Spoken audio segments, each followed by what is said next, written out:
Perfect. Well, thank you very much, Steve and Cheryl, for that much too generous introduction. If my late mother were here, being my mother, she would believe every word of it. If my late father were here, being a realist, he would probably wonder who you were talking about. But introductions of that sort remind me of the small boy who fell headfirst into a barrel of molasses. And when they pulled him out, he licked some of the molasses from his face and said, "Lord, make my tongue adequate to this occasion." Well, actually, this is not my night for humor, and I'm not a match for either Stephen or George. So I'm not even going to try to be funny. Except my first line, and that's after this wonderful banquet, I think that I have exceeded the feed limit. Bad humor, you better believe it. I wish that I were in a mood for good humor, but I'm not. We are hell-bent in the direction of destroying our planet, and frankly, we appear to be doing very little about it. Decades ago, visitors from other planets warned us about where we were headed and offered to help. But instead, we, or at least some of us, interpreted their visits as a threat and decided to shoot first and ask questions after. The inevitable result was that some of our planes were lost, but how many were due to retaliation and how many were as a result of our own stupidity is a moot point. Wilbert Smith, one of the first Canadians to take an active interest in the subject of UFOs, asked the visitors about the accidental destruction of our aircraft by flying into the vicinity of a flying saucer. The response, and this is Wilbur's words, "We were informed that although a few of our aircraft had come to an unfortunate end by what they considered the colossal stupidity of our pilots, they were now taking corrective measures to avoid our aircraft." I asked them, and this is still Smith, I asked them what happened, and they said, "Well, the fields around the saucers, in order to hold them up, in order to produce the gravity differential, the time field differentials which were necessary to operate the ship. These sometimes produced field combinations which reduced the strength of materials to the point where they were no longer strong enough to carry the loads that the materials were expected to carry." Now, as we know, aircraft, particularly the military type, are built with a rather small factor of safety. And in these regions of reduced binding, the materials are no longer strong enough to carry the load, and the craft simply comes apart. When I read that, I was reminded of the late, great soprano Lily Pons, who used to smash crystal goblets with her high C. She would direct the sound at them, and something in the sound waves would change the structure of the glass, and it would fly apart.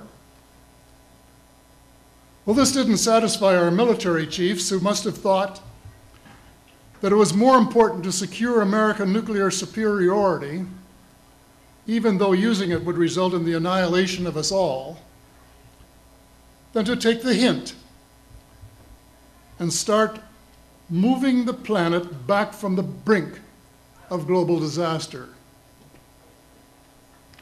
They, the military, must have been and still are so paranoid that they feel it necessary to use the visitors' technology to fight them off, rather than welcome them as partners in development, though they may have seconded a few renegades to assist them in what can best be viewed as diabolical developments.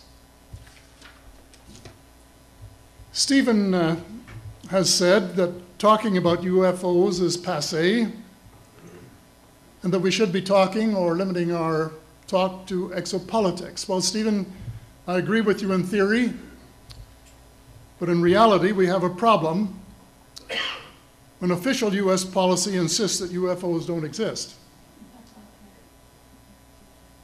The veil of secrecy must be lifted, and it has to be lifted now, before it is too late.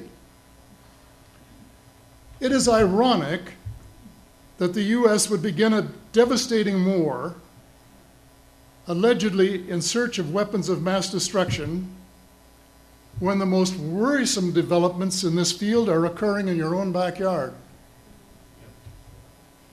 It is ironic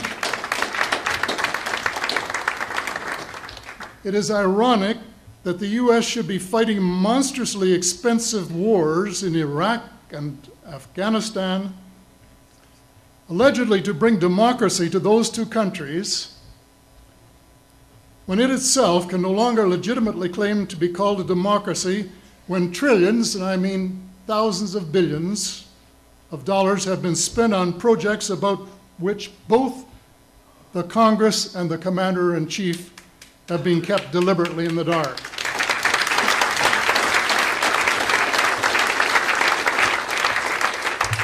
How much has been accomplished in 60 years of feverish activity by some of the most educated minds in the United States?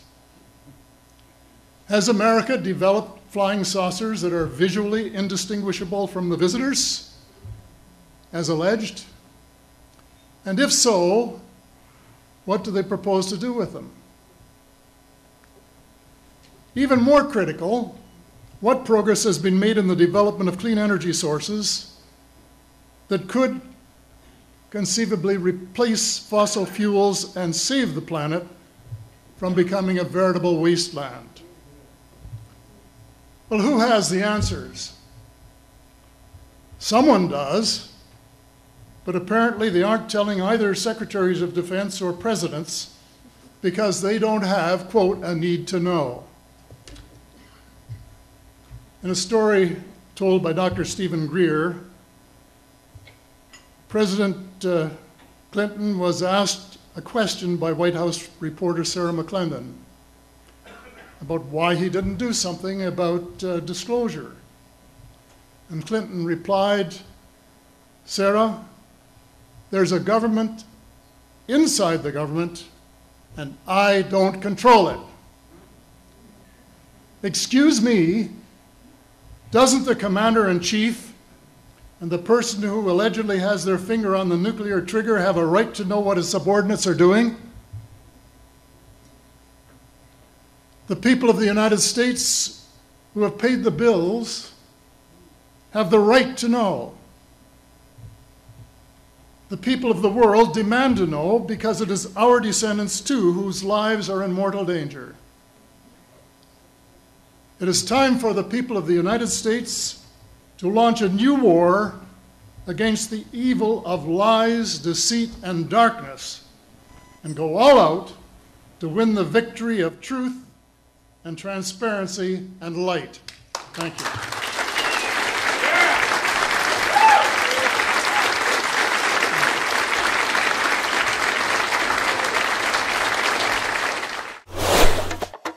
Ich glaube, er sagte, das sind Teile von einer fliegenden Untertasse. Und das klang sehr bedeutsam für mich. Ich wusste zwar nicht, was eine fliegende Untertasse war, aber mir war klar, dass es etwas ganz Besonderes war. Und er machte uns deutlich, dass das aus dem Weltraum stammte, von woanders her.